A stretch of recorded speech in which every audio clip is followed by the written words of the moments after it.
Hello everyone, I'm Ming Zhang from Innovation Academy for Precision Measurement Science and Technology. Today, I'd like to share our work on the assessment of global and regional lung compliance in pulmonary fibrosis with hyperpolarized gas MRI. Pulmonary fibrosis is an irreversible disease which would cause the thickening, stiffening, and reduced elasticity of lung tissue. Its most severe form, IPF, has poor prognosis and limited treatment.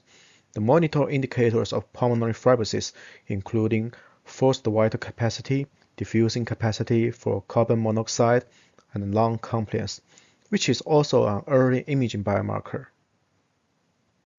Lung compliance is defined as the change in lung volume per unit change in transmural pressure gradient.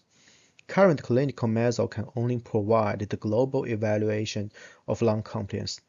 Image techniques such as CT and EIT have potential for regional assessment, but these methods are limited by its ionizing radiation and low resolution respectively, and also unable to quantify the gas volume directly.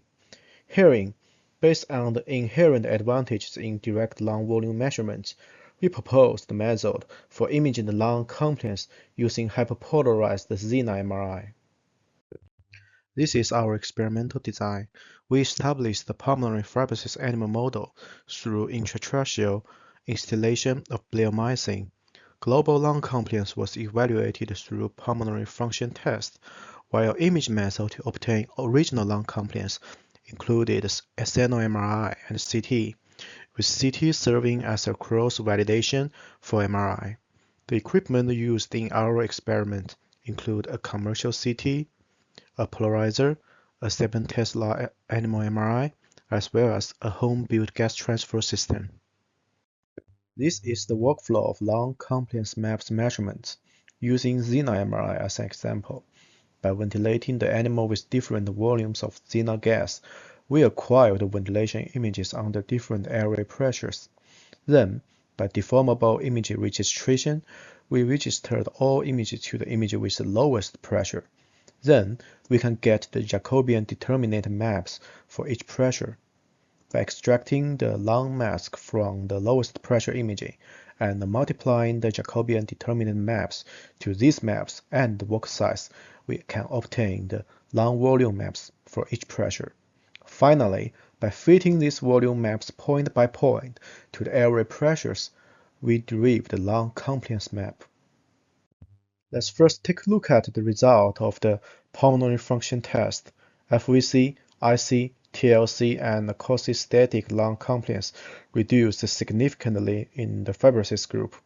Among these metrics, FVC is considered as a surrogate endpoint of the IPF. The reduction of this parameter confirmed the formation of pulmonary fibrosis. In the Zener ventilation images, we can observe obvious expansion in the lung of the control rats as airway pressure increased, whereas there was no significant change in the fibrosis rat. Similar results were observed in the CT images.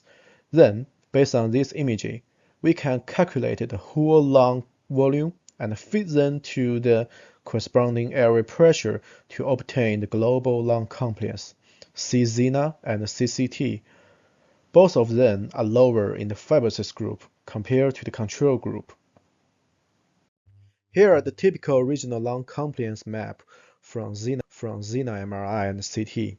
In Zener MRI, we can see that compared to the apical areas, higher compliance was observed in the basal areas in the control group, while the distribution was homogeneous in fibrosis group. Moreover, the distribution patterns in C-Zener map and the CCT map are different.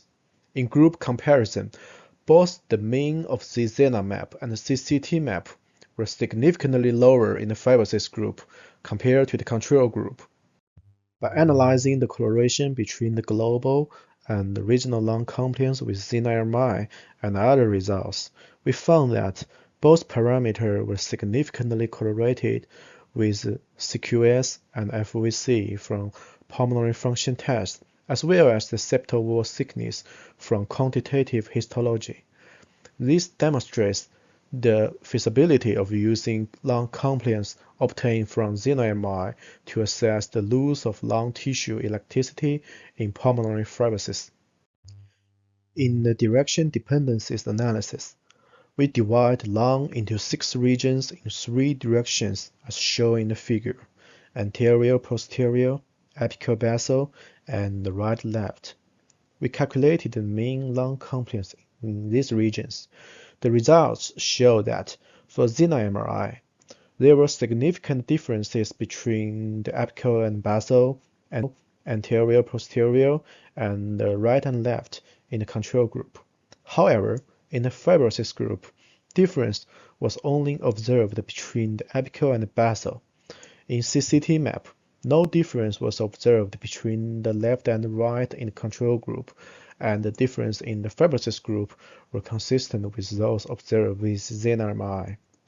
These results show that C-xeno map show differences between regions which are not obvious in the CCT map.